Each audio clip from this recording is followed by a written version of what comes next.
Good afternoon students. तो बेटा हम लोगों ने लास्ट टाइम पे कन्फर्मेबल रिप्रेजेंटेशन के जनरल ट्रांसफॉर्मेशन पढ़े थे। उसमें हम लोगों ने 3 तो कर लिए थे, है ना, 3 कंप्लीट हो गए थे और बाकी अब जो बचे हैं उनको हम लोग डिस्कस करेंगे। थोड़ा बहुत और देखते हैं आगे क्या क्या चीज़ें हो सकती हैं। एक था जनरल ट्रांसफॉर्मेशन, मैंने आपको 3 में से एक बता दिया था, ट्रांसलेशन बता दिया था, ठीक है, रोटेशन बता दिया था और मैग्नीफिकेशन बता दिया था। इसके बाद जो दिया इसमें वो है इन्वर्जन, बहुत इंपॉर्टेंट है इन्वर्जन, ठीक है। देखिए इन्वर्जन कैसे करना है, ध्यान दें।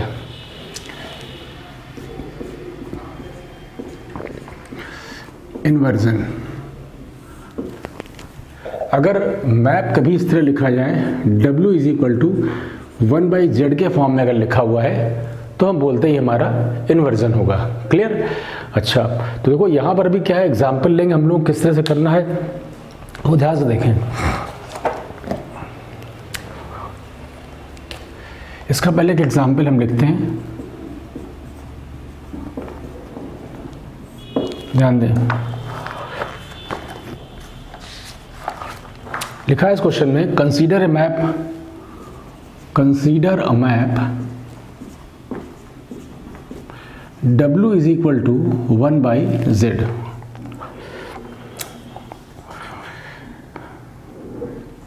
and determine the region R' and determine the region R', determine the region R' in W plane, of the infinite strip R bounded by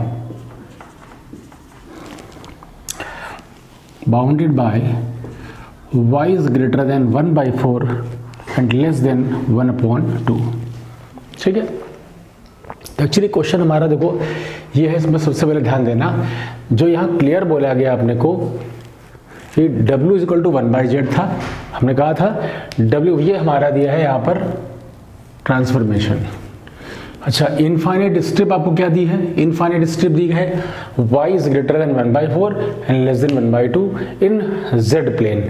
देखो z प्लेन पे अगर फिगर हम बनाएं तो बिल्कुल सिंपल सा फिगर देखो यहाँ पर बनेगा, ध्यान देना सब लोग।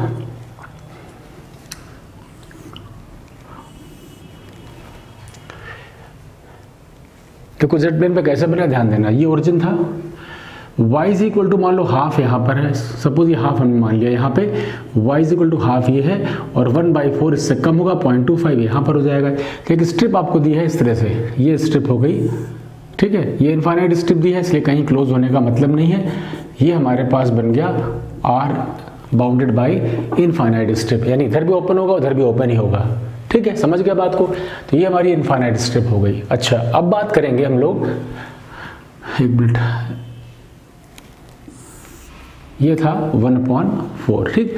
तो हमारी इनफाइनाइट स्ट्रिप है, तो हमने कहा ये बाउंडेड ना इधर तरफ बाउंड करेगा ना उधर बाउंड करेगा। इनफाइनाइट स्ट्रिप का मतलब ही R बाउंड कर रहा है हमारा, तो रीजन हमारा R ये है, आप क्लियर है। ये R रीजन हो गया किसमें प्लेन में, Z प्लेन पर। तो ये हमारा Z प्लेन था, ठीक है, Z प्लेन है। X एक्सिस यहाँ पर हो गया, ये हमारा Y एक्सिस हो गया, क्लियर। अब बात करेंगे जो यहाँ पर हमको करना है वो था सोल्यूशन। देखो यहाँ से कैसे हुआ, ध्यान से देखना। क्या लिखा है, W = 1/z। तो हम अगर W को लिखेंगे U + IV, Z 1/z को हम लिख लेंगे X + IY, ठीक है।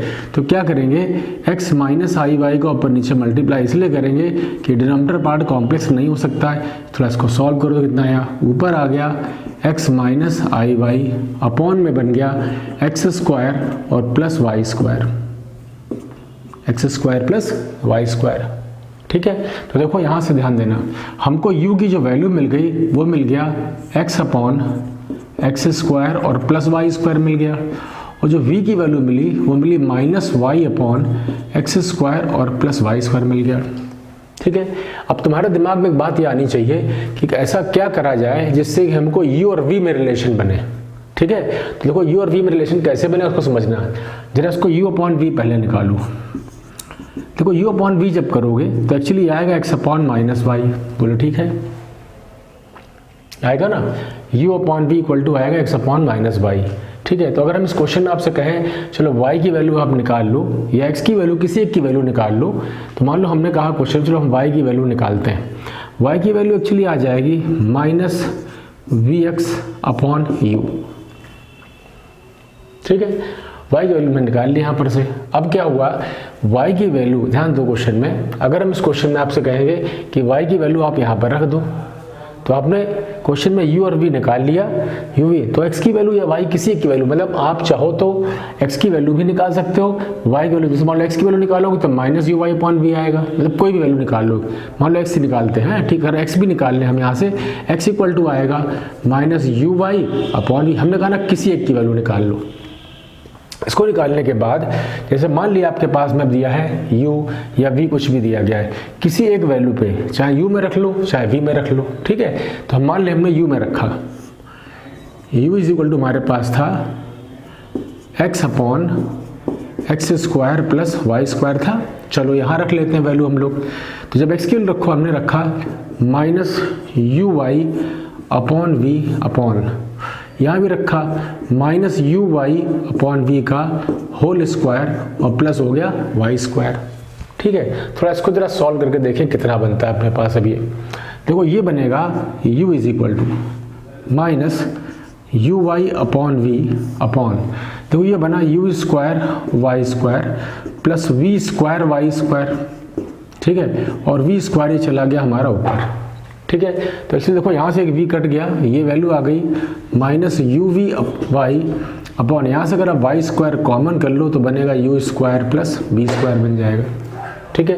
एक y यहाँ से कैंसिल हो गया, u से u भी कैंसिल हो जाएगा, क्योंकि ठीक है ये हमारे पास वैल्यू क्या बन रही थी, इसको फिर देखना ध्यान से, ये वैल्यू बनी इसलिए y कैंसिल हुआ तो आ गया minus U V Y U square और प्लस आ गया बी स्क्वायर। अब देखो u से u तो यहाँ कैंसिल हो जाएगा ना, यहाँ पे u से u कैंसिल हो जाएगा, हमें यहाँ क्वेश्चन में y बराबर निकालना कितना होगा। तो देखो u से u कैंसिल हुआ, y की वैल्यू आएगी minus we upon you square plus B square, बोलो ठीक है ना, समझ आ गई बात। अगर हम कहते हैं यहाँ पर u बराबर हमारे पास आ गया minus U V upon y हमने कॉमन कर लिया था, ये U square plus B square बन गया था। ध्यान से देखो u से u भी कट गया, यानी हमको यहाँ से y की वैल्यू मिल गई minus we upon you square plus we square. तुमको सर y की वैल्यू क्यों निकाली हमने जानबूझ के x यहाँ रखा जिससे हमें y की वैल्यू मिले, क्यों, क्योंकि हमको y की वैल्यू पता है ग्रेटर देन 1/4 और लेस देन 1/2, क्योंकि x की वैल्यू निकालने कोई फायदा था नहीं अपने को यहाँ। अगर मान लो हम कहते हैं चलो x की वैल्यू निकाल के y निकाल लो x में निकालो, तो x में निकालने का फायदा इसलिए नहीं था क्योंकि हमको कंडीशन y में दी गई है, इसलिए हमको यहाँ पर y की ही वैल्यू निकालनी पड़ेगी। क्लियर? अच्छा अब देखो ध्यान समझना, जब y हमको यहाँ से मिल गया तो जब हम कहेंगे y लेस देन 1/2 तब देखें u v में रिलेशन क्या बनेगा, और जब y ग्रेटर देन 1/4 रखेंगे तो देखेंगे u v में हमारा रिलेशन क्या बनेगा। क्लियर? बात समझ में आ रही सबको? तो हमने y की वैल्यू यहाँ निकाली, इसे हमने इक्वेशन नंबर 1 डाल दिया। फिर से एक बार समझना, u और v कंपेयर करके निकाला, u अपॉन v इसलिए किया कि हमें पता है X square plus Y square cut जाएगा। अब टर्म जो बनेगा u v एक्स वाई में बना, हमने कहा y का मान हमको y के टर्म्स में वैल्यू चाहिए u v की, क्योंकि y में रिलेशन गिवन है, इसीलिए हमने x की वैल्यू निकाल करके और किसी में, चाहे आप इसमें रख लो चाहे इसमें रख लो, कोई दिक्कत नहीं, उससे रिलेशन वही बन करके आएगी। ठीक है ना? तो यहाँ तक बात क्लियर है सबको, सुन में आ रही बात? अब हम आते हैं कि y लेस देन हाफ पर क्या बनेगा और y ग्रेटर देन 1/4 पे कितना बनेगा, uv में क्या रिलेशन बनेगी, ये हमें निकालना पड़ेगा। ठीक है, देखो कैसे निकलेगा, जरा सब लोग ध्यान देना। ऊपरला पार्ट ये हटा रहे हैं इसका।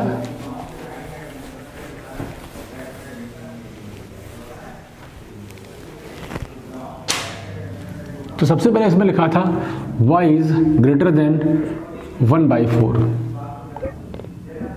ठीक है, और y लेस देन हाफ था। चलो y का मान देखो कितना था, रखें यहां से,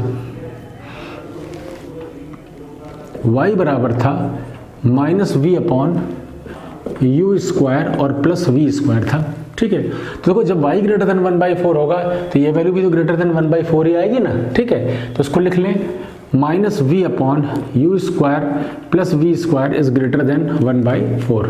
अब ध्यान से देखना, तुम्हारे पास ये -4v ग्रेटर देन इतना बनेगा ना, इधर उठा के ले लिया, इसको लिखो तो ये आ जाएगा U square plus we square less than आएगा -4v। बोलो क्लियर है, ठीक है, लेस देन -4v।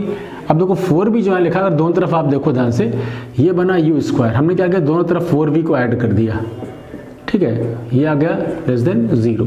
अब ध्यान दो ये बन जाएगा यू स्क्वायर, इसको v प्लस 2 का होल स्क्वायर ले सकते हैं, देखो चेक करो, v स्क्वायर प्लस 4 और प्लस 4v, तो क्या करें 4 में इधर जोड़ा, 4 इधर भी जोड़ देते हैं, ठीक है, बात समझ गए। यानी कि हमें एक रिलेशन यहाँ से मिल गया, ध्यान से देखो रिलेशन मिला यू स्क्वायर वी प्लस 2 का होल स्क्वायर लेस देन 4 मिला, इसे हम इक्वेशन में डाल देते हैं 2। बोलो क्लियर है। अगली बात देखें, अगला क्वेश्चन कहा गया था ग्रेटर देन हो लेस देन हाफ। अब देखें लेस देन हाफ लेकर देखते हैं यहाँ से रिलेशन हमारे पास क्या बन के आती, ध्यान से देखना।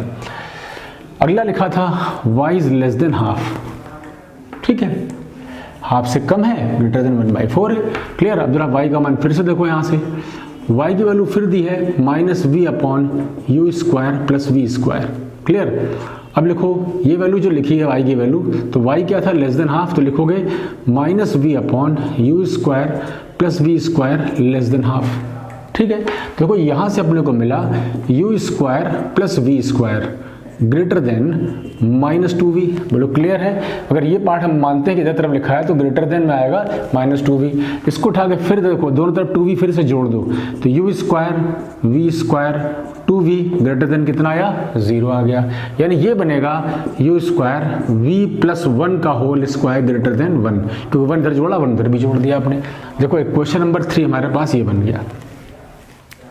मेरे ख्याल से ये बात सबको समझ आ गई होगी कि यू वी में रिलेशन हमको बनाना था, इन दोनों कंडीशंस के लिए बना लिया हमने। तो पहला रिलेशन बना you square plus v plus 2 का होल स्क्वायर लेस देन 4 और ग्रेटर देन 1। अब ध्यान से देखना इन्वर्जन में बस सिंपल सी बात है कि हमको दिया था इनफाइनाइट स्ट्रिप। अब इन दोनों को जरा बना के हम देखें क्या बनेगा यहाँ से। तो बात समझाई सबको। सबसे पहला काम किया हमने कि इनमें हमने देखा कि यूवी में और वाई में रिलेशन क्या बनेगा वो निकाल लिया। अब ध्यान से देखना इसको फिगर को कैसे बनाएंगे, इस सबको हम हटा रहे हैं यहाँ पर से।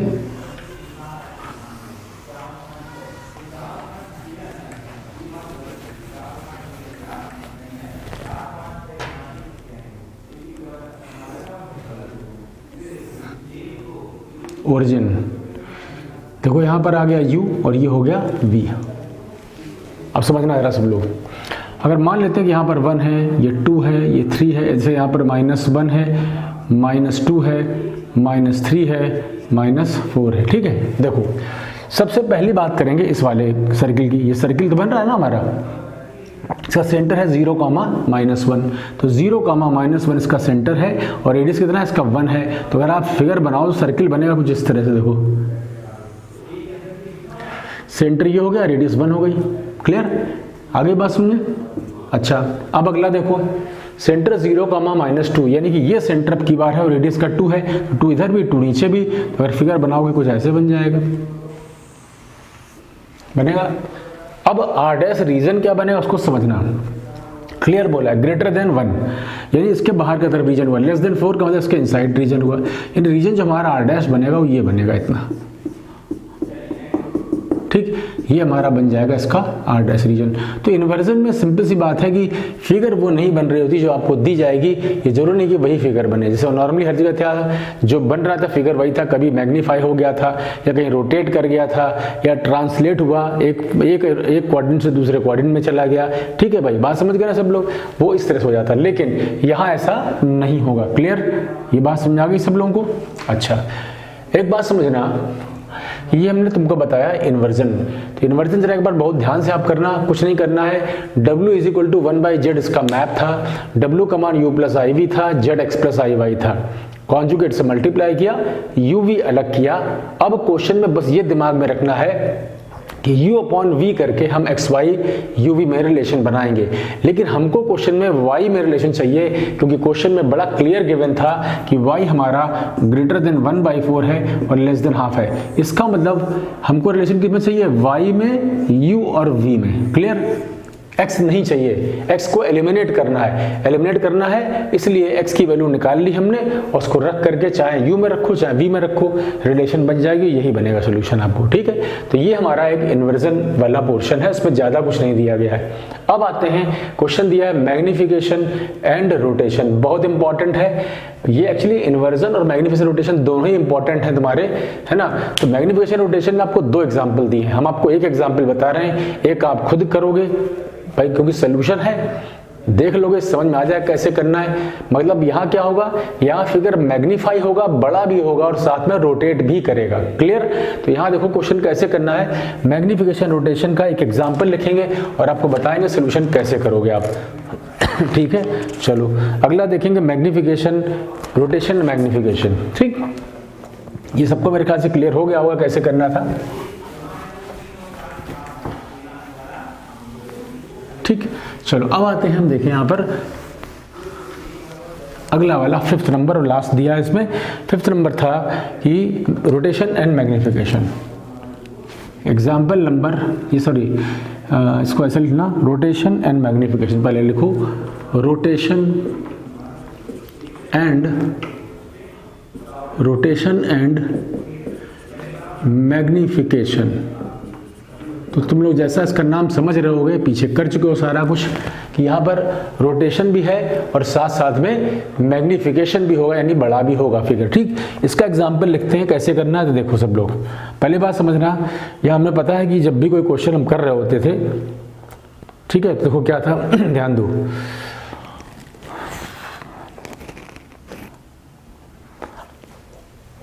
यहां पर क्या है, W is equal to a z के फॉर्म में होगा, where a is a complex number, a is a complex number.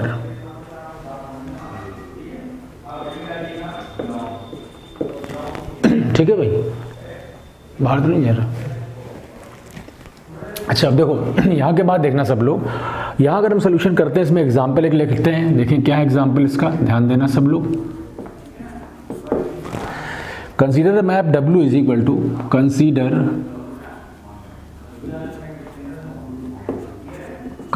A map W is equal to Z e की power pi by 4, Z e की power I pi by 4 into under root 2। ठीक है, determine R dash region in W plane, determine R dash region in W plane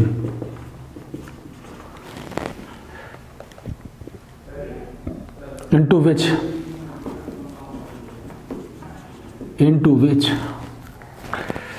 the rectangular region are the rectangular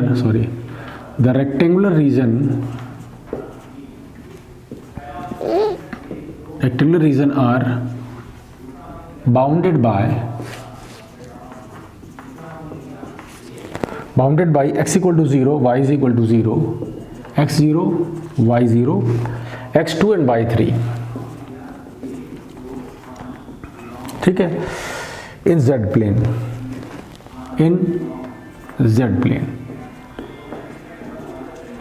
चलो देखें इस question में करना कैसे, इसको जरा सब लोग समझेंगे क्या करना और कैसे करना। देखो सबसे पहली बात इस क्वेश्चन में हम देखें कि रेक्टेंगुलर रीजन बोलना है, रेक्टेंगुलर रीजन तो आप तुरंत बना लोगे भाई, सिंपल सी बात है। देखो जेड प्लेन पे ये ओरिजिन है, ये हमारा एक्स एक्सिस है, ठीक है, ये हमारा वाई एक्सिस है। क्लियर? x0 y0 सबको पता है, यहाँ पर y0 मिलेगा और यहाँ पर आपको x इक्वल टू 0 मिलेगा। क्लियर? अच्छा अब बात समझना, x दिया 2, मान लो x इक्वल टू 2 हमारे पास ये है और y इक्वल टू 3 हमारे पास ये है। तो ध्यान से देखो O, A, B और C, ये हमारे पास जो टर्म मिले ये हमारा रेक्टेंगुलर रीजन हो गया R, ये R हो गया। क्लियर? अच्छा अब बात करेंगे जो हमको दिया उसके हिसाब से इनको अंडर द मैप कैसे चेंज करना है। इसको ध्यान से देखें, W इक्वल टू इतना लिखा है, देखो सोल्यूशन कर रहे हैं इसका हम लोग। W इज इक्वल टू दिया है जेड ई की पावर आई पाई बाई 4 और अंडर रूट 2।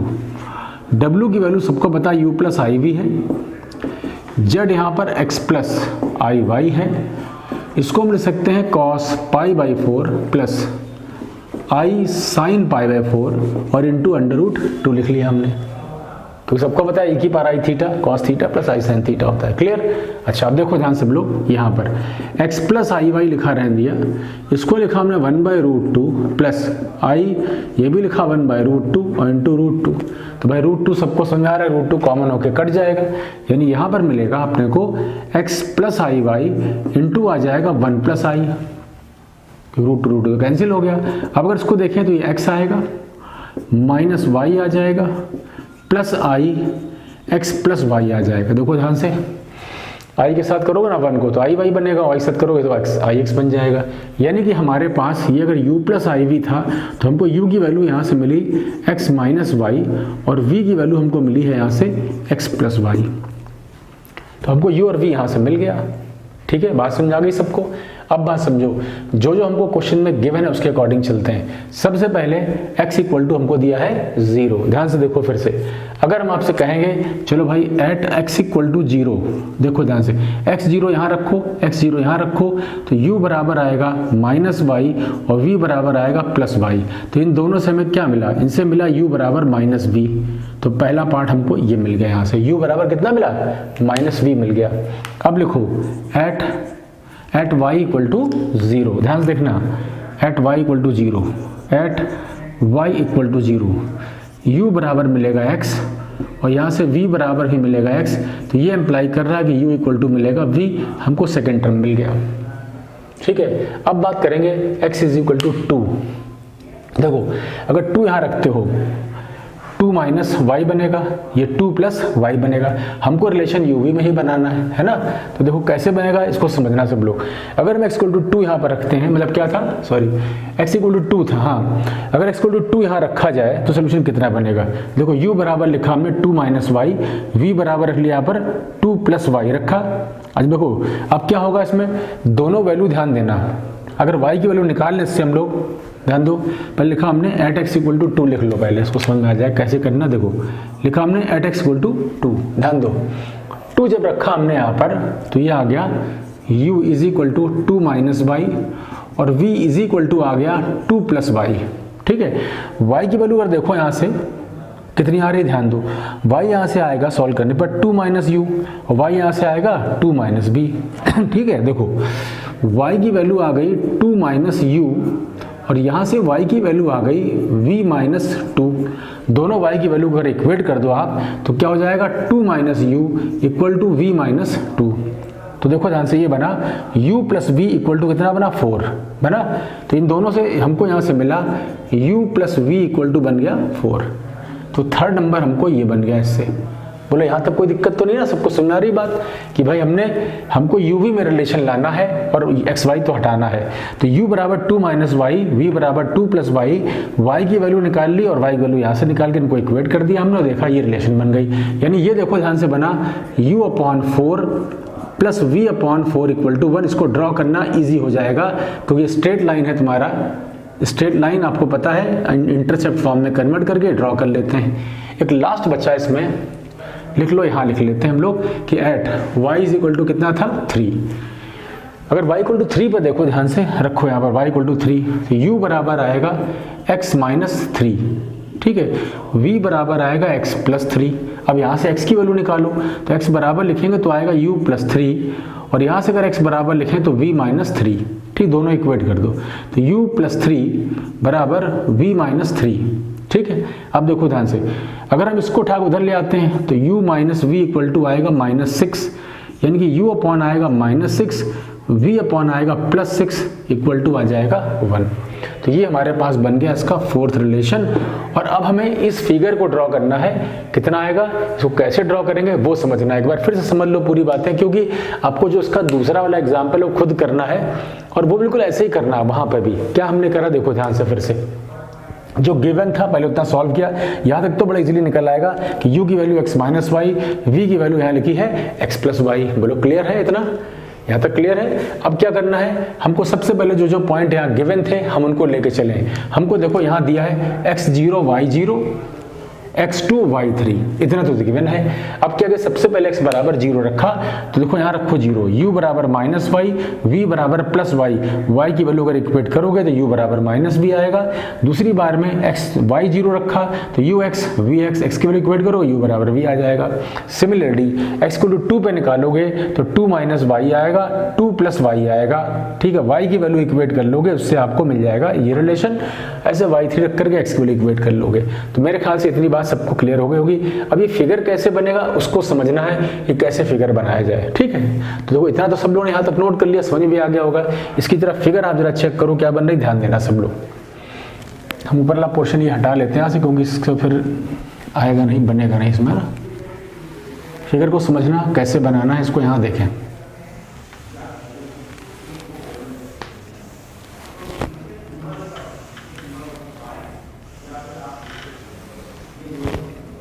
देखें सब लोग, इसकी फिगर कैसे बनाई जाए, यहाँ बना लेते हैं इसको हम लोग।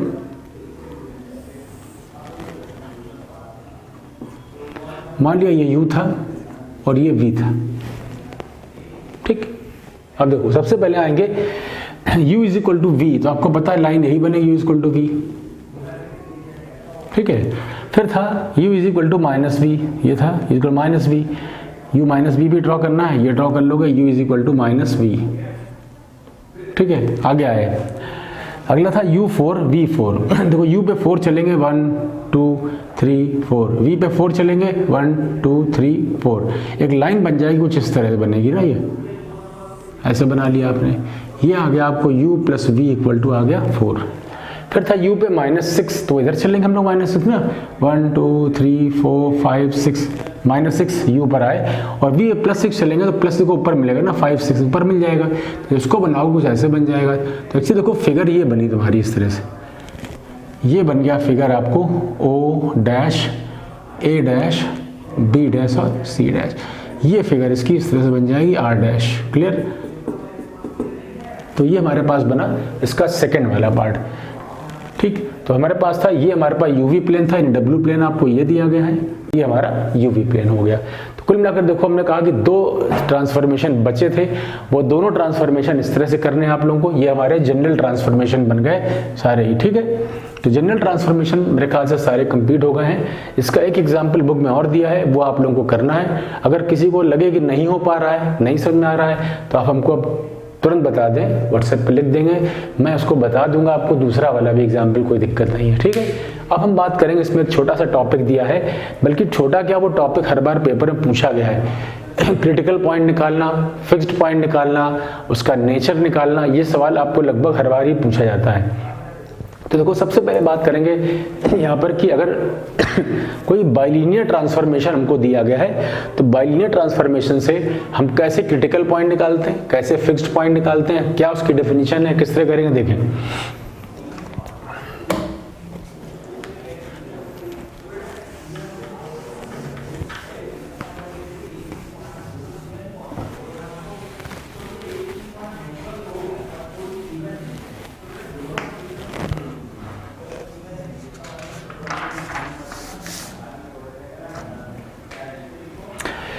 हम इसको जैसे बाइलिनियर ट्रांसफॉर्मेशन के लिए भी क्या है कि आपको हमें इसमें क्रॉस रेशियो दिया गया, उससे भी हम निकालना है, बताएंगे बाइलिनियर ट्रांसफॉर्मेशन कैसे निकालते हैं। ट्रांसफॉर्मेशन देखो अब सबसे पहले आता है कि हमारा बाइलिनियर ट्रांसफॉर्मेशन क्या होता है, उसको समझना है पहले। Bilinear transformation, bilinear transformation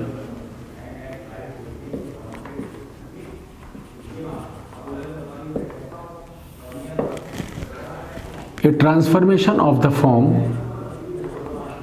a transformation of the form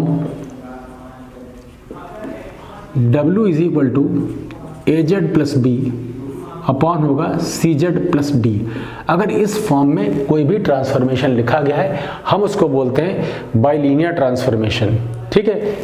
A transformation of the form इतना is called bilinear transformation, is called bilinear transformation. Clear भाई? जहाँ पे ABCD सब क्या है, कॉम्प्लेक्स कांस्टेंट है, ध्यान रखना, ठीक है। Where ABCD are complex constant.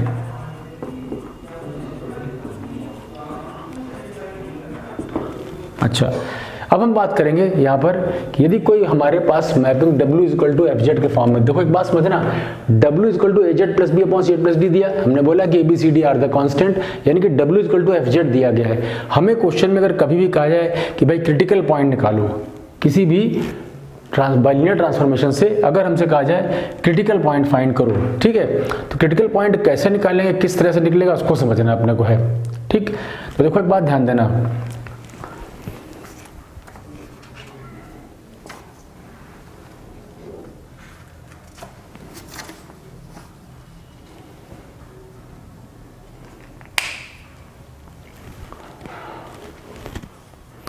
देखो क्रिटिकल पॉइंट का मतलब हमेशा हमने पढ़ा है कि जब कभी कोई फंक्शन दिया जाए हमें निकालना हो कि वैल्यू मैक्सिमम कहाँ मिलेगी और मिनिमम कहाँ मिलेगी, ठीक है। तो होता क्या है कि जो भी ट्रांसफॉर्मेशन हमको दिया जाए हम उसका dw अपॉन dz निकालते हैं। क्या निकालते हैं? dw अपॉन dz निकालते हैं और चेक करते हैं कि जो डेरिवेटिव है उसकी वैल्यू इन्फिनिटी कहाँ पर मिलेगी और जीरो कहाँ मिलेगी। इन्फिनिटी का मतलब है मैक्सिमम और जीरो का मतलब है मिनिमम।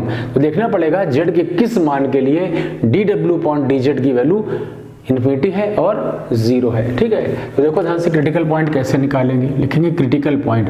ऐसे इसलिए बता दे रहे हैं, कभी कभी ये क्वेश्चन 3 नंबर में पूछ लिया गया है कि क्रिटिकल पॉइंट फाइंड करो। आपको कोई बाइलिनियर ट्रांसफॉर्मेशन दे दिया, क्रिटिकल पॉइंट पूछ लिया गया, क्रिटिकल पॉइंट वो कैसे निकलेगा ध्यान देना। सबसे पहले आपको W इज इक्वल टू दिया है यहाँ पर AZ प्लस B और अपॉन लिखा है CZ प्लस D, ठीक है। सबसे पहले हमने कहा differentiate with respect to Z, इसको डिफरेंशिएट कर दो, differentiate with respect to Z। तो ध्यान से देखो ये बन गया dW अपॉन dz, कितना आएगा ध्यान दो, न्यूमरेटर अपॉन डिनोमिनेटर फॉर्म से करो उसको डिफरेंशिएट, ये आएगा CZ प्लस D, ऐसे ही रहेगा, इसका डिफरेंशियल आएगा A माइनस, अब AZ प्लस P तो ऐसे ही लिखा, इसको डिफरेंशिएट किया तो यहाँ पर C आ गया, ठीक है, अपॉन यहाँ पर आ गया CZ प्लस D का होल स्क्वायर, ठीक है भाई, इतना आया। अब जरा इसको हम सॉल्व करके देखते हैं कि ये वैल्यू आ कितनी रही।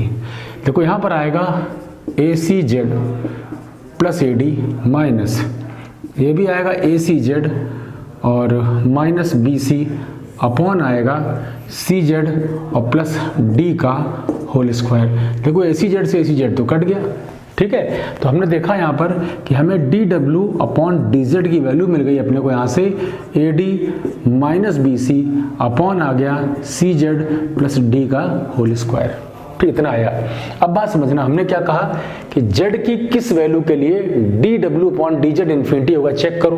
देखो ध्यान से, dW upon dz equal to infinity कब आएगा ये निकालना है, ठीक है। देखो ध्यान से, अगर z बराबर यहाँ पे माइनस डी अपॉन सी रख दें, ध्यान से देखो माइनस डी अपॉन सी रखें, सी से सी कट जाएगा, minus D plus D cut जाएगा, जीरो बनेगा, समथिंग अपॉन जीरो क्या होता है, इन्फिनिटी, ठीक है। तो यानी कि इस क्वेश्चन में z का मान अगर हम माइनस डी अपॉन सी रखेंगे तो dw अपॉन dz का मान इन्फिनिटी आएगा। और जीरो कब आएगा, जीरो तब आएगा जब z को इन्फिनिटी रख दोगे। तो z को अगर हम इन्फिनिटी रख देंगे तो हमें वैल्यू यहाँ पर मिल जाएगा कि कहाँ क्रिटिकल पॉइंट से क्या बने, z equal to minus D upon C और z इक्वल टू आ गया इन्फिनिटी। ये प्रोसेस है, कभी भी क्रिटिकल पॉइंट पूछा जाए आपको बाइलिनियर ट्रांसफॉर्मेशन जो भी दिया है उसको पहले आप डिफरेंशिएट कर लो। डिफरेंशिएट करने के बाद dw अपॉन dz जब आपका निकल आए, अब आप चेक करोगे कि z के ऐसे क्या मान रखे जाएं, z के ऐसे क्या मान रखे जाएं जिससे कि हमको यहाँ पर इन्फिनिटी और जीरो मिल जाए, मतलब मैक्सिमम और मिनिमम वैल्यू मिल जाए। These are called critical point. Clear, समझ में आ गया सब लोगों को, ठीक है। अब हम बात करेंगे, यहाँ पर दिया है आपको फिक्स्ड पॉइंट कैसे निकालना है, ठीक है। जरा देखें फिक्स पॉइंट कैसे करेंगे। तो ये सब कुछ समझ में आ गया मेरे ख्याल से, जो मैंने बताया अभी। फिक्स पॉइंट के लिए क्या करना है, देखो फिक्स पॉइंट के नेक्स्ट देखते हैं आगे कैसे करना है, जरा ध्यान देना सब लोग।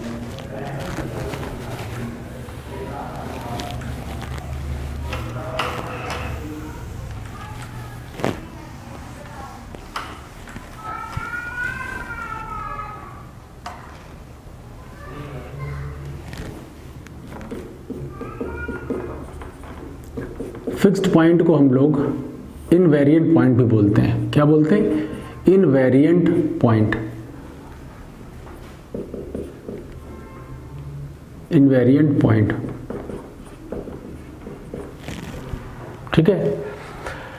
The point which coincide with their transformation, मतलब जैसे क्या होता है, W equal to f z दिया है, ठीक है, कहीं पर भी अगर क्या होता है कि W इक्वल टू जेड रखते हैं, मतलब क्या करते हैं हम, करते ये हैं कि जैसे W प्लेन दिया और Z प्लेन दिया है, इनको आपस में कॉन्साइड कराते हैं, मतलब एक के ऊपर एक ला देते हैं, एक के ऊपर मान लो दोनों को हम क्या करें, इस तरह से ले आए, और वो जो पॉइंट पर जहाँ टच करेंगे दोनों, उसको बोलते हैं हम लोग फिक्स पॉइंट, ठीक है। तो इसी इसकी डेफिनेशन जो लिखी होती है, लिखा होता है the points which coincide with their transformation, with their transformation,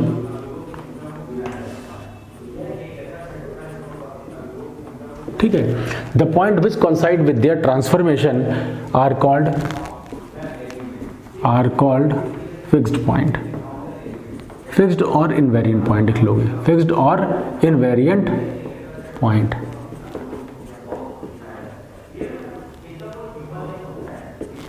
ठीक है भाई।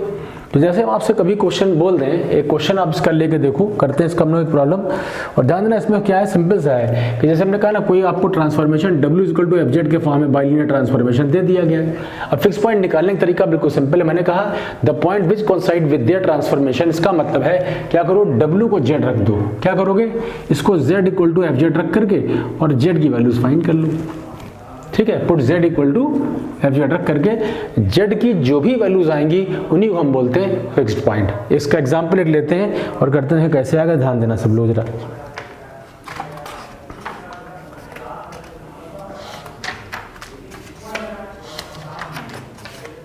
चलो एग्जांपल देखें कैसे करना है।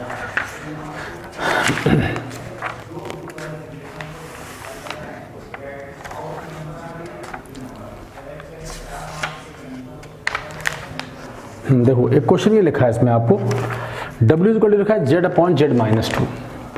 फाइंड, क्वेश्चन ये था कि find the fixed point, find the fixed points, ठीक। क्वेश्चन ये हुआ find the fixed point of W is equal to दिया है Z upon Z minus 2, Z upon Z minus 2, ये आपको दे दिया गया क्वेश्चन में। अच्छा चलो अब हम बात करेंगे, यहाँ पर ध्यान देना सब लोग। सबसे पहले बात करते हैं कि W इक्वल टू इतना दिया, फिक्स पॉइंट कैसे निकलेगा, बाकी बात की बात। इसमें क्वेश्चन में कहा गया है फिक्स पॉइंट निकालिए, इसका नॉर्मल फॉर्म भी निकालिए, और ये पता करिए इसका नेचर क्या है ना, 3 चीजें निकालनी, फिक्स पॉइंट निकालना है, साथ में इसका नॉर्मल फॉर्म क्या बनेगा हमें वो भी निकालना है, और कह रहे हैं इसका नेचर भी फाइंड करो क्या बनेगा, इसे निकालना, ठीक है। तो नॉर्मल फॉर्म क्या होता है जरा ध्यान दें, कैसे करेंगे उसको ध्यान देना। सबसे पहले फिक्स पॉइंट निकालो आप, हमने कहा फिक्स पॉइंट निकालने के लिए Z equal to f z रखा हमने, Z equal to f z, ध्यान दो Z इक्वल टू आ जाएगा Z अपॉन Z माइनस 2, ठीक है। तो ये बन गया Z स्क्वायर माइनस 2Z, और Z square minus 2Z equal to कितना आया Z, ठीक है। तो ये आ गया Z square minus 3Z equal to 0। अगर इससे हम Z कॉमन कर लें इससे, तो ये बन जाएगा Z माइनस 3 इक्वल टू 0, यानी यहाँ से मिला Z equal to 0 and Z equal to 3। तो हमको देखो यहाँ पर से 2 फिक्स पॉइंट मिले और दोनों ही तुम्हारे डिफरेंट हैं।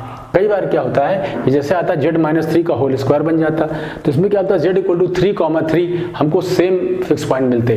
तो ध्यान दो, जब कभी 2 फिक्स पॉइंट अलग अलग मिल जाएं, ठीक है, तो हमको नॉर्मल फॉर्म का क्या फॉर्म होता है ध्यान देना। If there are 2 distinct fix point, if there are 2 distinct fixed point, अगर आपके पास कभी भी 2 डिस्टिंक्ट फिक्स पॉइंट हैं तो फॉर्मूला होता है W माइनस पी, मान लो P को P और Q मान लो आप, है ना, W minus P upon W minus Q equal to आएगा Z माइनस पी और Z माइनस क्यू। इस फॉर्म में टर्म बनेगा तुम्हारा ये, ठीक है। तो इस तरह से बनाएंगे नॉर्मल फॉर्म, और इनटू यहाँ पर K भी रहेगा, सॉरी के मल्टीप्लिकेशन है, ठीक है। W minus P upon W minus Q equal to K into Z minus P upon Z minus Q. Normal form के लिए ध्यान रखना, ये जो अगर दो डिफरेंट वैल्यू मिलती हैं उसके लिए होता है। अगर आपके पास सिर्फ एक वैल्यू है, ठीक है, अगर आपके पास एक सिंगल वैल्यू मिल रही है, if there are only one distinct point, one fixed point, then the normal form is ये आएगा 1 upon W minus p equal to 1 upon Z minus p और प्लस यहाँ पर क्या होता है K। तो ध्यान दो, क्वेश्चन में सबसे पहली इंपॉर्टेंट बात यह है कि तुमको ये बात क्लियर रहेगी कि भाई हमारे पास दो फिक्स पॉइंट आ रहे हैं, अलग अलग आ रहे हैं, या हमें एक सिंगल फिक्स पॉइंट मिल रहा है, उससे हम नॉर्मल फॉर्म बदलना तुरंत बदल लेंगे। अब इसका नेचर कैसे निकालेंगे, तो देखो जब कभी भी सिंगल मिलता है, सिंगल पॉइंट मिले, फिक्स पॉइंट मिले, तो वहां तो हमेशा ये ट्रांसफॉर्मेशन हमेशा पैराबोलिक ही होता है। ध्यान रखना क्या होता है, हमेशा ये पैराबोलिक ट्रांसफॉर्मेशन होगा। अगर आपको सिंगल फिक्स पॉइंट मिलता है तो सिंपल सी बात है, ठीक है, हमेशा पैराबोलिक होगा। लेकिन अगर किसी क्वेश्चन में हमको डिफरेंट फिक्स पॉइंट मिलते हैं तो हम कैसे निकालते हैं वो हम आगे आपको बताते हैं, इसमें किस तरह से करना है, ठीक है ना। तो देखो ध्यान से, हम इसका जो क्वेश्चन दिया गया, ये हमने खैर फिक्स पॉइंट निकालना बताया, इस पर और भी क्वेश्चन दिए गए होंगे, या तो वही ले लें या इसी को हम दिखा देते हैं सोल्यूशन कैसे करना है, ठीक है, इसी को कर सकते हैं हम लोग। देखो एक प्रॉब्लम इसका ले लेते हैं कोई सा भी, है ना।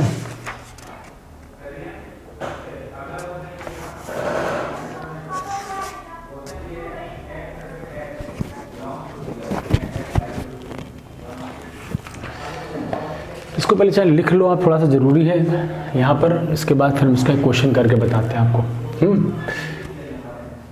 तो ये तो कन्फर्म है, जहाँ नेचर फाइंड करना है, देखो नेचर के लिए एक काम करना, यहाँ लिख लो, फॉर सिंगल फिक्स पॉइंट, अगर कभी सिंगल फिक्स पॉइंट मिलेगा, the nature is parabolic, the nature is parabolic, ठीक है। अब आते हैं, अगर आपको दो डिस्टिंक्ट पॉइंट मिल जाए, जैसे यहाँ पर मिल गए, अलग अलग मिल गए, तो कैसे नेचर फाइंड करेंगे, तो यहाँ k की वैल्यू पर ही डिपेंड करेगा सब कुछ कि k की वैल्यू क्या है। अगर k हमें पॉजिटिव मिलता है, देखो ध्यान से, k की वैल्यू पर डिपेंड करेगा, इसको हम लिख लेते हैं, हमने भी नेचर यहाँ लिखा, पहला पॉइंट लिखा, दूसरा पॉइंट यहाँ लिख देते हैं, कैसे करना देखो।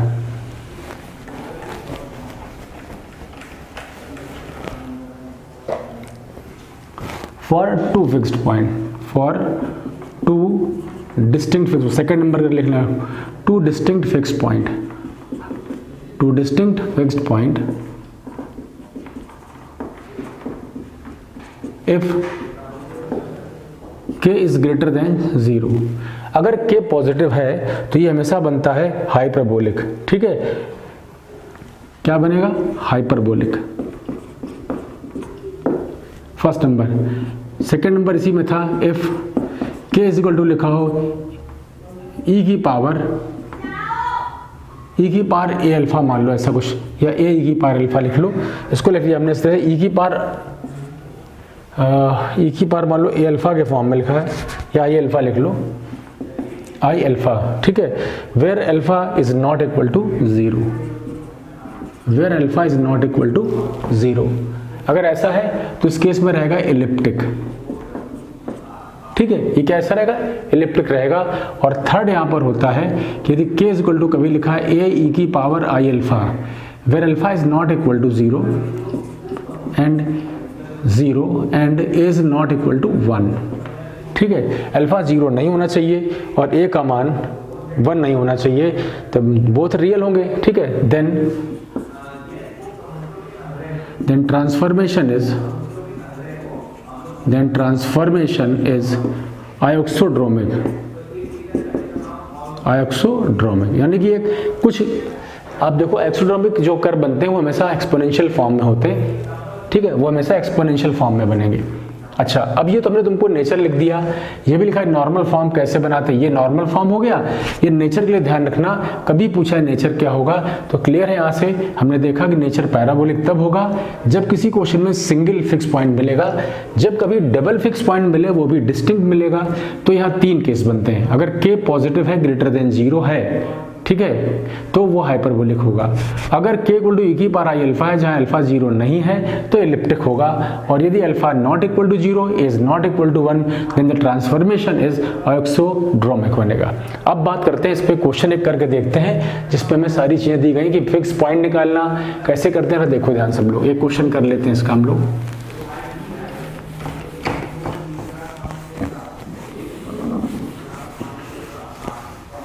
जैसे हमने अभी क्वेश्चन लिया था वही क्वेश्चन ले लो आप, है ना। क्वेश्चन लिखो, W इज इक्वल टू लिखा था Z अपॉन Z माइनस 2। हम इसी में देखेंगे कि हमारा नेचर क्या आएगा और कैसे इसका नॉर्मल फॉर्म लिखा जाएगा, ठीक है। देखो सबसे पहले इसमें देखो हमने कहा था W is equal to Z रखो, put W equal to Z, तो Z इक्वल टू आ गया Z अपॉन Z माइनस 2, तो Z into Z minus 2 equal to आया था Z, ठीक है। ये आया Z square minus 3Z equal to 0, Z common हुआ था यहाँ से, Z कॉमन होने पर Z माइनस 3 इक्वल टू 0। अब देखो Z इक्वल टू 0 और Z इक्वल टू बन गया अपने पास 3, ठीक। अच्छा, हमने मान लिया कि P इक्वल टू 0 है, let P equal to 0 and Q is equal to हो गया 3। जरा नॉर्मल फॉर्म जरा चेक करें क्या बनेगा। नॉर्मल फॉर्म था W minus P upon W minus Q, ठीक है, बराबर Z minus P upon Z minus Q, और प्लस के इस फॉर्म में आना चाहिए। कैसे करेंगे ध्यान दो, लिखा हमने यहाँ से लिखें W माइनस P का मान 0 था और W माइनस Q का मान था 3, है ना। ध्यान देना, इसको इस तरह लिखना कि W minus P W minus Q को लिख लेते हैं W minus 0 upon W minus 3।